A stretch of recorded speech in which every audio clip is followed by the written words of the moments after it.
Welcome to Week in One, the show that catches you up with the top stories and interviews featured on ENCA over the past 7 days. I'm Dibuseng Meyiwa.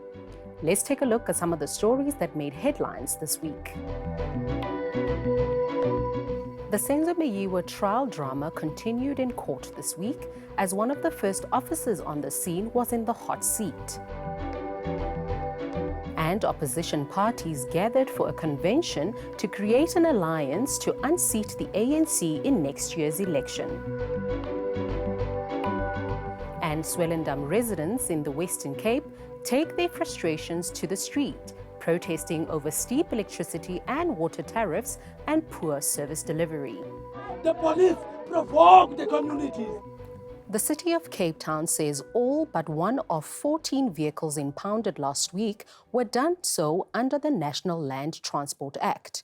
Cape Town's Safety and Security MMC, JP Smith, says Santaco is misleading its members. But the Taxi Association has hit back, saying it's been duped by authorities to call off its strike. ENCA's Nobesutu Hejana reports. Santaco in the Western Cape says it fully understands the provisions stated in the National Land Transport Act as well as what constitutes an impoundment, but believes the City of Cape Town turned on them hours after being promised that, apart from agreed terms of impoundable offences, their vehicles would not be taken off the road to give the task team more time to pave a way forward. The initial announcement was for the next 14 days, starting from Monday, they would not impound for others, but the three conditions in the National Land Transport Act, being operating road-based transport without the valid permit, without a valid driver's license or PDP, and the roadworthiness of the vehicles. And that is the three things that Santaco agreed upon. The City of Cape Town says it's untrue that it ignored the Traffic Act to impound vehicles at the weekend. Only one vehicle was impounded outside of those four things I listed now. Only one, and that was for the overload. With respect, there were 4 people or more than is allowed. So they shouldn't be bragging about it. They should be hanging their heads in shame for the fact that they had a vehicle on the road as responsible public transport operators with 4 more people than they are entitled to. You are affecting the handling of that vehicle. That vehicle's already packed to capacity under normal conditions with your maximum load. The city says it hopes that all stakeholders will reach an amicable solution for the benefit of commuters and other road users. It also says it welcomes any legal action taken by Santaco, as this would help all parties to fully understand the National Land Transport Act in its entirety. Nobesutu Hejana, Cape Town. One of the first police officers, Sergeant Timothy Matebula, to arrive at the house where Senzo Meyiwa was killed, concedes police didn't guard the crime scene effectively. This has prompted defense lawyer in the Meyiwa trial to argue this led to the crime scene being tampered with. ENCA reporter Moloko Moloto was in court and filed this report. The High Court has heard that 2 constables and 2 constable students arrived at the Khumalo home before leaving for the hospital without cordoning off the crime scene. They only did so after returning from hospital with Kelly Khumalo's mother. By the term to secure the crime scene, do you understand anything? What does that mean? The term then ayona ethi ukusecure a crime scene. Ukukhona ukuunderstandayo ngayo. Yes. Yeah, what does that mean? Ishukuthini? To a police officer. I'm speaking to you as a police officer. It is to cordon off the scene with the tape and then you guard the scene. Okay. You testified that you entered the house and you searched. You couldn't find any exhibits. Is that what you said? Yes. Did you guard the crime scene after that? No. Matebula wouldn't respond to allegations the crime scene was tampered with after police left it unguarded and unsecured. Now, evidence has been led in this court that Mafiri cleaned the scene prior to your arrival at 135111. Do you have a comment on that? No comment. During his testimony, Matebula said he only noticed the blood stains on the floor when he returned from the hospital. I saw the blood when we came back for the second time. Warrant Officer Thabo Musia, who arrived at the crime scene later to take photographs, followed Matebula on the witness stand. He'll be back on Thursday for cross-examination by the defense. Mulu Kumuloto, Pretoria. It was an emotional week in court for Hildegard Steenkamp as sentencing proceedings in her fraud case got underway. Steenkamp was convicted of stealing more than 537 million rand from her former employer through fraudulent VAT claims. ENCA's Klonim Timkulu has more. On Monday, Hildegard Steenkamp was insistent her late husband essentially forced her into engaging in the fraud, assaulting her when she tried to put a stop to it. But now she says while he was abusive, she takes full responsibility for defrauding her former employer Medtronic of over R500 million, repeatedly stating to advocate Shabalala that she did not want to talk about her first husband. Maar ek gaan hom nie verder sleg maak nie en ek gaan nie verder oor meneer Steenkamp praat nie. But I'm not going Want hy is dood, hy is nie hier om homself te verdedig nie, so ek gaan nie verder oor hom praat. But I'm not going to continue speaking about Mr. Steenkamp. I'm not going to continue speaking badly about him. He is not here. He had passed on. He is not here to defend himself. That was just one of several times when uncertainty crept in for Steenkamp. En ek kan nie alles onthou nie. Dit is so lank terug ook. Ek kan nie bedrae opsiptelik sit van alles wat ek dit is baie jare terug. And I cannot recall exactly in detail of all the amounts. It's been quite a number of years back. It's very long ago. En ek het nie een keer gesê ek het nie oor see getravel nie. Maar ek kan nie vir julle presies sê hoeveel keer 'n jaar nie. Ek het getravel, maar ek kan dit nie in detail en datum sê nie. But I did not once say I did not travel overseas. I did not say that.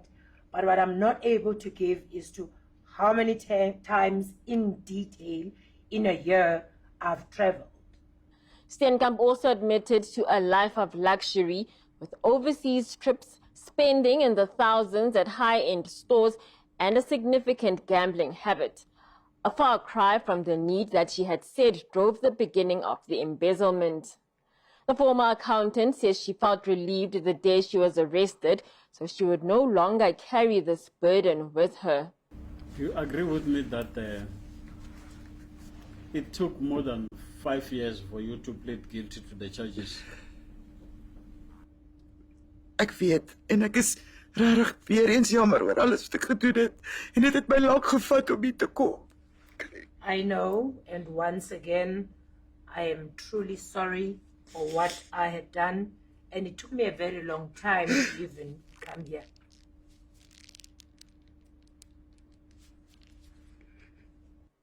Sentencing proceedings will continue on October 16th. Klonim Timkulu, Palm Ridge Magistrates Court. Stay tuned to Week in One. After the break, we feature some of the big interviews by our anchors this week.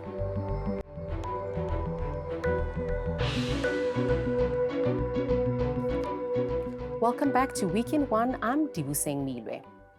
A fragile truce over a violent taxi strike is barely holding in Cape Town. Taxi Association Santaco accuses the city of reneging on the hard-won deal by impounding 14 vehicles this past weekend. What is the latest right now, given the, call it a war of words, and the tussle between the city and Santaco? Right. Afternoon. At the moment, there is no real tension. The situation is understood by all of us. I think Santaco finds itself in a difficult position in having to keep all of its members and owners, taxi owners, on board with the agreement they reached last week. And perhaps they have not accurately communicated what that agreement said with all of the owners, and are having to perhaps create the impression that the city is engaging in wrongdoing. But the agreement is very clear. There are that for 2 weeks, We will limit impoundment to only 4 issues. Of the 14 vehicles, JP, that have been impounded, are you looking at releasing them? If so, when and how? No, sir, there is no intention to release it because we acted in precise agreement with the agreement with Santaco. So this is exactly what we agreed with Santaco last week. It is in writing, it is very clear, it is unambiguous. We will impound for those 4 offences. Remember, there's a list of hundreds of offences for which potentially public transport vehicles or minibus taxis can be impounded in terms of the National Land Transport Act. We only impound for a comparatively small list. 4 of those lists is non-negotiable, and the taxi associations themselves don't dispute the need to impound for that in the meetings with us. Almost 40% of municipal water is lost before it even reaches your tap. This is due to the major problem of water leaks.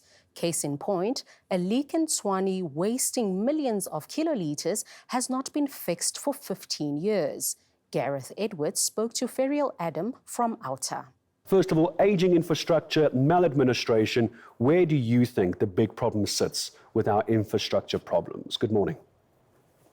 Good morning, Gareth, and good morning to your viewers.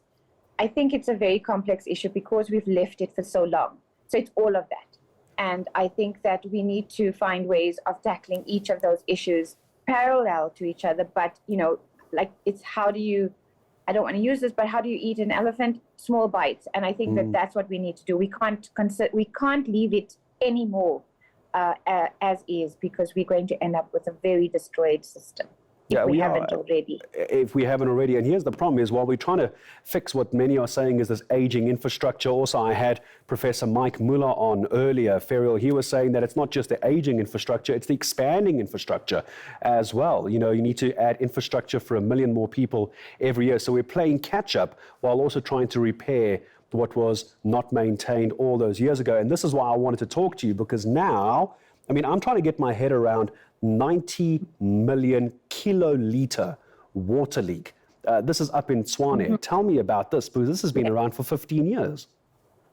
Yeah, the state of our water leaks in South Africa is actually quite appalling. You'll get some people and some experts saying, oh, well, there's internationally we lose water through leaks.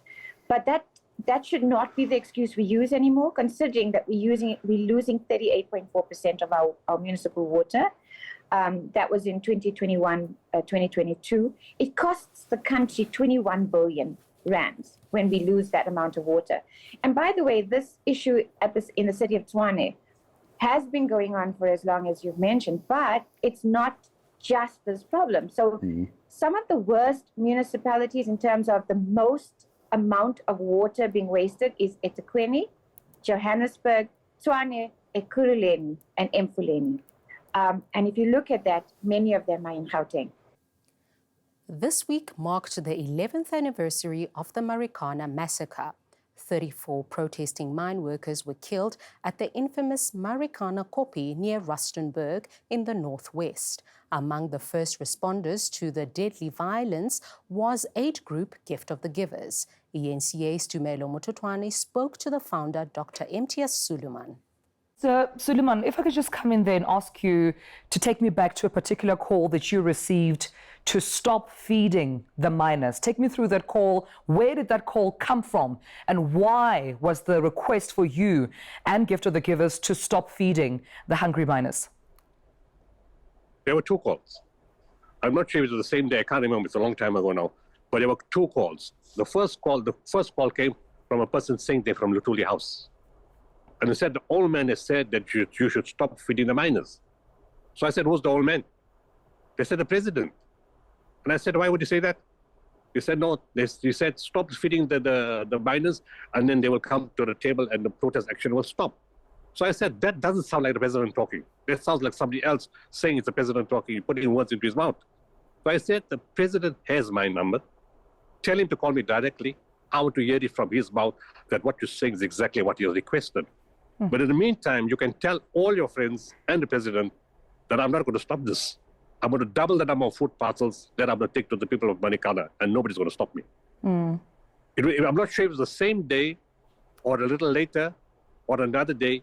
I know I was in the car on my way to Marikana And I got a call from somebody who said there's a businessman, they're from Rustenburg, and the investors, and this mining strike has to stop. It's affecting profits.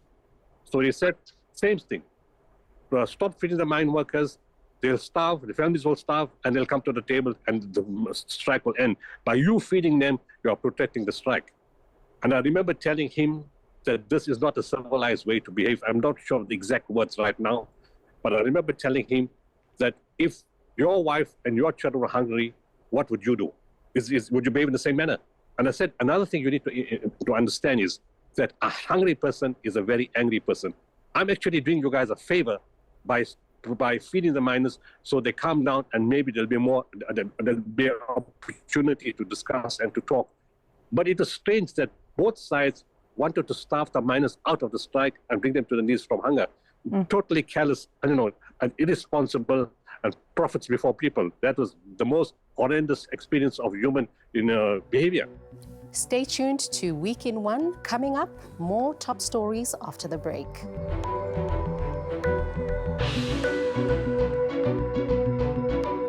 Welcome back to Week in One. I'm Dibuseng Milwe. Violent protests brought the town of Swellendam in the Western Cape to a standstill this week. The municipal office was gutted by angry protesters who were upset about high electricity and water tariffs. Aisha Ismail has the story. Fire services moved swiftly to salvage what they could of the Swellendam municipal office.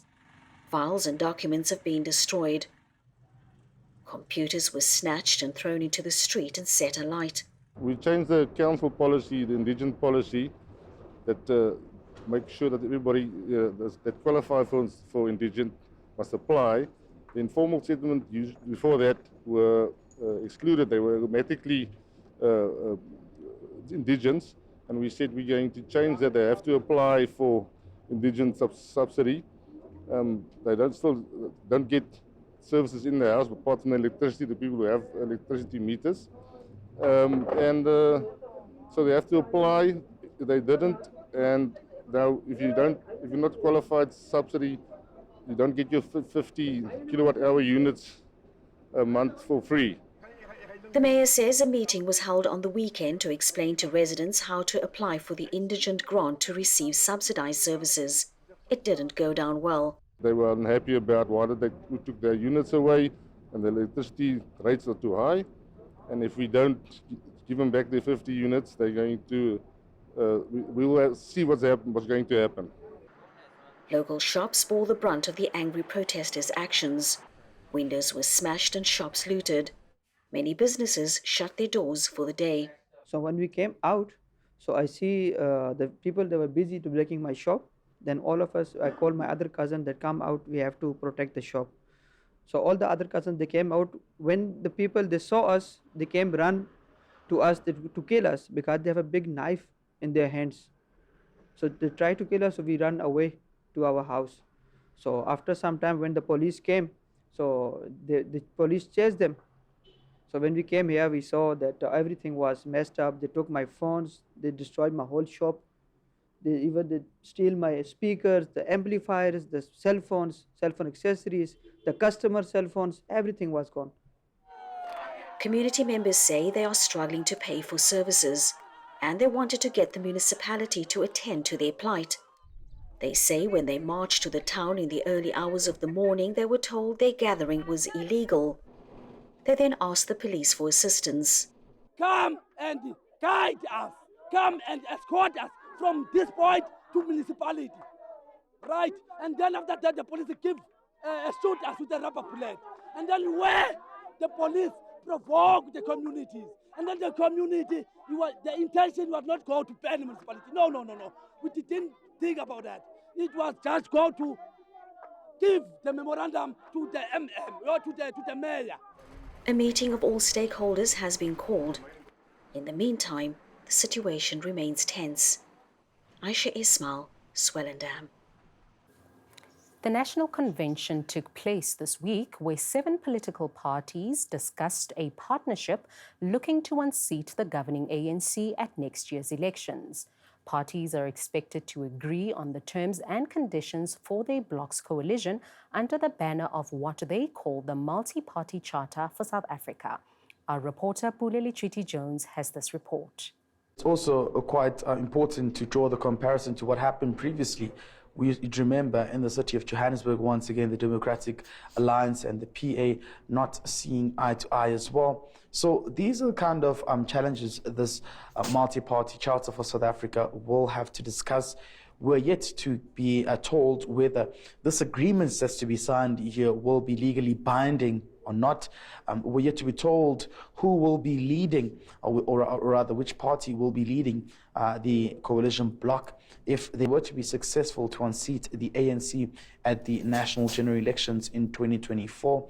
But as far as today, we're expecting a briefing at around 1:30 from the independent chairperson again, Professor Kumete. From there onwards, in the evening, around 7 p.m., the parties will then come out and they will speak to the media as to what has been finalized about the principles of this agreement and what are the terms and conditions to foster this coalition going forward. So what will also be important is to now find out as to which other parties will be joining this coalition bloc. We have been told that there are two parties now which are outside of these negotiations which are interested in joining this coalition bloc. So you get a sense that they're trying to really solidify their coalition pact and ensure that they have the numbers which will then try to sit out the ANC at the national election. So it'll be interesting to find out what were some of those talks that were really, really quite important in terms of strengthening this national coalition bloc as well. Nearly 5,000 patients in South Africa are awaiting life-saving solid organ or corneal transplants. Clinicians believe South Africa likely has one of the lowest organ donation rates in the world. ENCA reporter Kevin Brunt filed this report. I'm looking forward to be an athlete and play netball and win competitions and all that stuff. 14-year-old Alushay Arendse has a new lease on life following a kidney and liver transplant 8 months ago.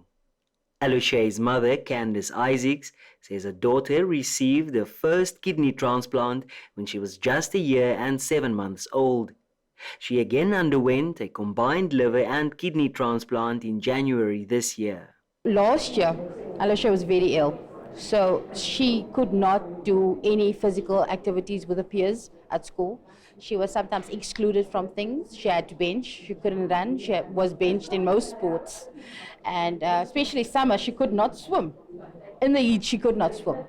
So her life is much changed. She's looking forward to swimming this summer because she has no stents in the liver anymore. And she's doing what all the kids are doing, basically living a normal life. Madeline van Skalkwyk has come face-to-face with Professor Almi Steyn, who assisted during her surgery 31 years ago. Ek was siek.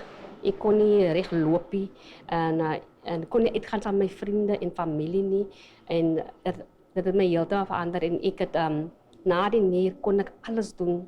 Ek kon selfs beter werk met my vorige werk, kon ek beter werk want ek kon nie in my karriere want ek bly moeg en so en na die nier ek was 'n beter werker weer gewees was net gesond. Professor Almi Steyn says surgeons don't get this kind of follow-up with a patient after so many years. When I did this operation, I was a junior surgeon, and now I'm a senior surgeon, same hospital. Her life has continued and she's had a normal life, and we've all had our normal lives. But I think that it's one of those things that you don't realize the long-term outcome is. It makes such a difference for some person. She would have died without a transplant, and here she's alive after 30 years. The South African Transplant Society says just under 3,000 patients are waiting for a solid organ transplant and around 2,000 require corneal transplantation. Surgical excellence is being celebrated for its ability to drastically change the lives of organ donor recipients. Recipients are heaping praise on the families who consent to organ donation that can save lives at a time of tremendous grief. Kevin Brunt, Cape Town. And that's the end of this week's episode of Week in One. From myself and the rest of the team, Have a great weekend.